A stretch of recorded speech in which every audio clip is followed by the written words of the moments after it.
બધા એટલા બજારમાં સ્ટેન્ડ સુધી પેલીમાં સ્ટેન્ડ બધા દારૂ પીધી નહીં. તો પણ તું હેડ હાથે ઉપર ચડે તો કોઈ દારૂ બંધ થવાનો નથી. વાત કરે તું દારૂ પી પડ્યા બહુ 20 વર્ષથી ગાડી આમ દારૂમાં ના એને હાથે નથી જાવ આપણે એને ભાઈ મોકલી હું તને કહું કે હું ભેગો આવું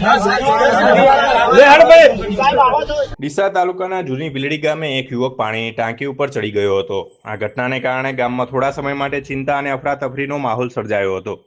ગામ લોકોએ તાત્કાલિક 112 પર જાણ કરતા ભીલડી પોલીસ સ્ટેશનનો સ્ટાફ ઘટના સ્થળે પહોંચી ગયો હતો. પોલીસે યુવક સાથે શાંતિપૂર્ણ રીતે વાતચીત કરી તેને સમજાવ્યો હતો. ત્યારબાદ તેને સુરક્ષિત રીતે ટાંકી પરથી નીચે ઉતારવામાં આવ્યો હતો.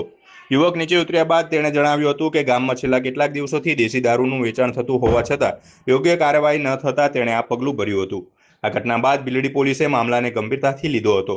તેમણે જૂની ભીલડી ગામમાં દારૂના ગેરકાયદેસર વેચાણ સામે કડક કાર્યવાહી શરૂ કરી છે, જેના કારણે દારૂ વેચાણ કરતા અસામાજિક તત્વોમાં ફફડાટ ફેલાયો છે. ગામ લોકોએ પણ પોલીસની તાત્કાલિક કામગીરી અને સંવેદનશીલ અભિગમની પ્રશંસા કરી હતી. સમયસર પહોંચીને યુવકને સલામત રીતે નીચે ઉતારતા લોકોએ રાહતનો શ્વાસ લીધો હતો.